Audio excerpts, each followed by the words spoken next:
Sabe quando aquele teu amigo saudosista solta aquele clássico? Ah, os animes de hoje já não tem mais a mesma magia de antigamente. Só viraram fórmula. A reação automática, se você tiver nascido até a década de 1990, é sentir aquele aperto no peito e lembrar de quando a gente corria da escola pra casa só pra não perder o episódio que passava na TV. Era evento, todo mundo comentava no recreio, gravava em fita VHS, fazia desenho no caderno. Era uma época em que assistir não era só ver um anime, ou pros mais antigos, desenhos japoneses. Era participar de uma febre coletiva. Mas será que essa sensação vem mesmo da queda da qualidade ou da nostalgia que mora dentro da gente? Hoje, a ideia é revisitar essas memórias, olhar para o mercado, relembrar alguns títulos que eram pura filosofia disfarçada de animação e também encarar um receio real. Muita coisa era e continua sendo feita para vender boneco, jogo, card game. No meio do caminho eu vou trazer exemplos atuais. Tem obra lançada agora, em 2025, que consegue falar de morte, tempo e culpa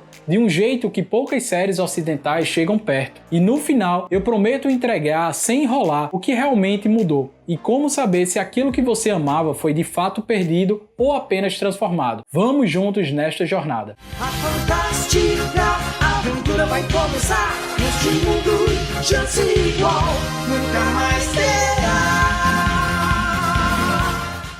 Eu sou Ítalo Cunha e nesse vídeo vou trocar uma ideia contigo sobre a nova geração de animes. Será que virou só receita de bolo ou ainda tem coisa boa escondida por aí? A gente vai refletir junto, tanto você que é das antigas, que jurava que a Saori Kido era a sua namorada imaginária, quanto você que é da geração dos Enzos de Boku no Hero. Então bora atrás dessas respostas agora mesmo. Porque muitos sentem que os animes atuais perderam a essência. Primeiro, existe um mecanismo psicológico muito humano por trás dessa sensação. Nós lembramos mais dos momentos fortes de uma experiência, o ápice e o final, do que tudo que aconteceu no meio. Isso é conhecido como efeito pico-fim, estudado e popularizado por Daniel Kahneman, que inclusive, mesmo formado em psicologia, ganhou um Nobel em economia, e a Barbara Fredrickson. Em outras palavras, se um anime antigo teve cenas épicas que marcaram sua vida, você tende a lembrar daquele pico e concluir que tudo daquela época era melhor. Isso é pesquisa de psicologia cognitiva. Kahneman e Fredrickson explicam bem essa diferença entre experiência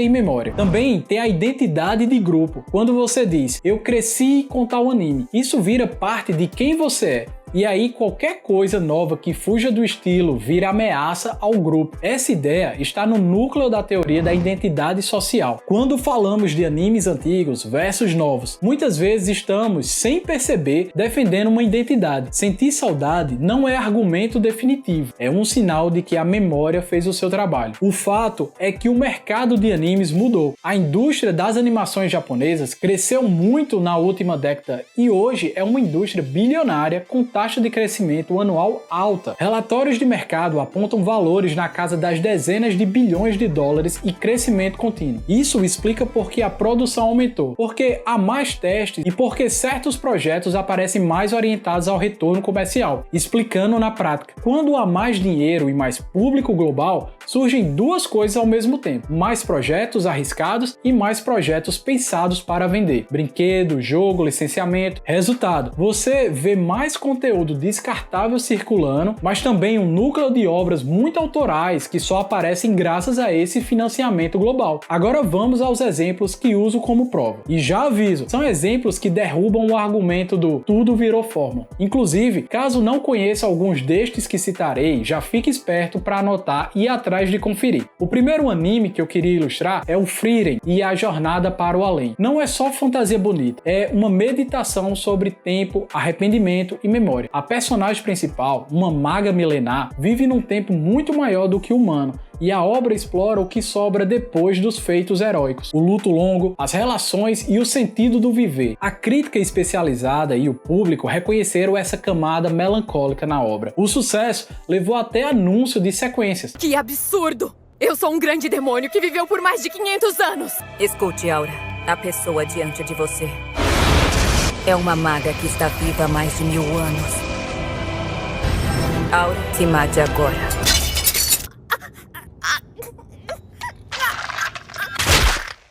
Tá Takopi, um anime que teve sua primeira temporada estreando em 2025. Embora com visual aparentemente fofo, a narrativa aborda culpa, empatia e consequências reais de ações pequenas. A adaptação recente provocou debates fortes sobre tema social imediato. É um exemplo de história curta que acerta em cheio psicológico do público. Attack on Titan, no fim da jornada, a série virou uma aula sobre política, moral e ciclos de violência. Não é entretenimento raso, nem morte por morte. É narrativa que força você a pensar em identidade coletiva, poder e consequência. As últimas partes saíram ao longo de 2023, com desfechos que incendiaram discussões. Além desses, títulos como One Piece, Naruto, Hunter x Hunter, sendo talvez um intermediário aí de gerações, de faixas etárias, cada um com suas falhas e exageros. Eles trabalham backgrounds e moralidade de forma profunda quando a história exige. Traumas, legado, custo das escolhas, não é só power-up, é consequência psicológica esticada por dezenas ou centenas de episódios. Algo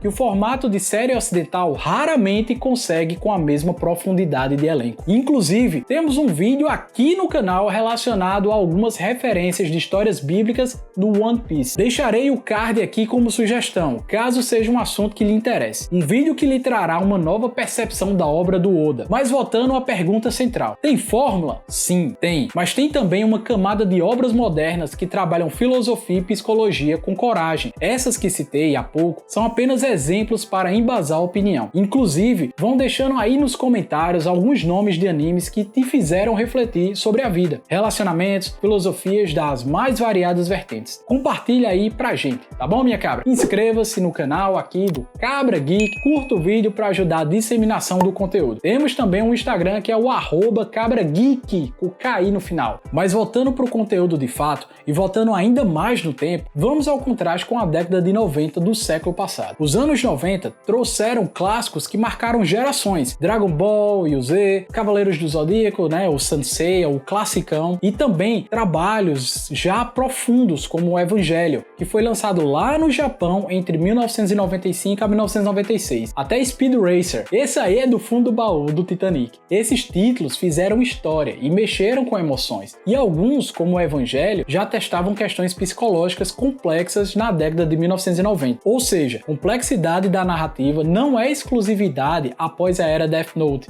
nos anos 2000, 2010, 2020. A diferença é que antes, pouca oferta transformava cada lançamento em evento. Hoje, muita oferta dilui o impacto e a memória tende a cristalizar apenas os melhores momentos. Aqui entra novamente a nossa cabeça e privilegia picos e finais. Com conteúdo global disponível 24 horas, o público ficou mais seletivo e mais exigente. A consequência prática: fãs, críticos sociais, críticos de YouTube vão julgar séries mais rápido, e isso acaba criando bolhas. Se você afirma que antes era melhor, muitas vezes está comparando uma memória de evento com um catálogo inteiro atual. A teoria da identidade social explica por que grupos defendem o velho como sinal de pertencimento. Além disso, o formato de temporadas curtas e a pressão por receitas alternativas, brinquedos, jogos, licenças, faz com que algumas obras sejam desenhadas com foco mercadológico, e isso incomoda. Mas atenção, mesmo nesse ambiente, surgem obras arriscadas e autorais porque há capacidade financeira e público global que aceita narrativas densas. E você, meu amigo fedorento, acima dos 30 anos,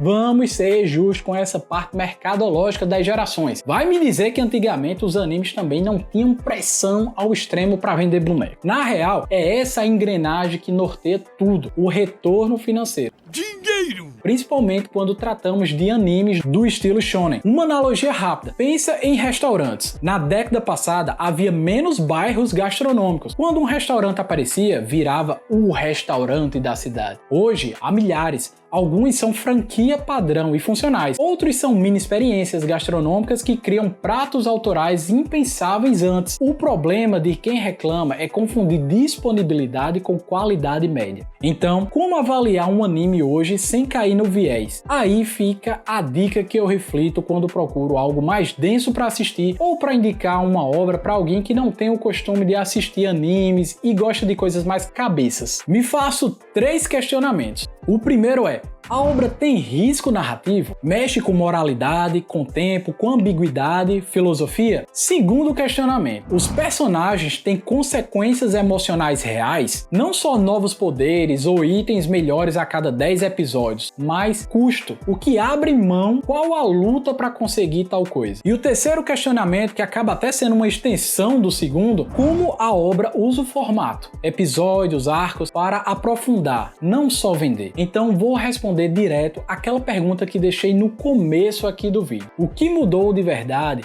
E como saber se aquilo que você ama foi mesmo perdido ou apenas transformado? Resposta curta e definitiva: não perdeu, transformou. O mercado e o formato mudaram, e isso gerou mais conteúdo descartável com forte pressão comercial. Mas no mesmo movimento também cresceram obras autorais e profundas que exploram tempo, culpa, política e psicologia com uma liberdade narrativa que ontem era rara. Tem vários animes hoje que entregam background de personagem e filosofia melhor que muita produção americana gigante por aí. Em termos de memória e emoção, você pode preferir o antigo, e isso é perfeitamente válido, minha cabra. Mas isso não prova que o valor narrativo sumiu ou que os animes atuais perderam a essência, entendeu? Não dá pra ficar botando todo mundo na mesma fatia de pizza. Saiba que o valor narrativo sempre está presente nas obras e em muitas das vezes encontramos em lugares inesperados. Então nós estamos indo direto pra morte? Estamos. Nós damos sentido à vida dos nossos colegas! Uns morreram com coragem, outros com medo! Mas quem dá sentido à vida deles somos nós, os vivos que não vão esquecer deles! Morremos confiando a nossa memória aos vivos que vão continuar! Esse é um ato de rebeldia contra esse mundo cruel! E se você chegou até aqui, meu muito obrigado. Estou te indicando a assistir este outro vídeo aqui do canal, ok? Inscreva-se, curta, compartilhe o conteúdo e siga o nosso Instagram, @cabrageek, com KI no final. Valeu!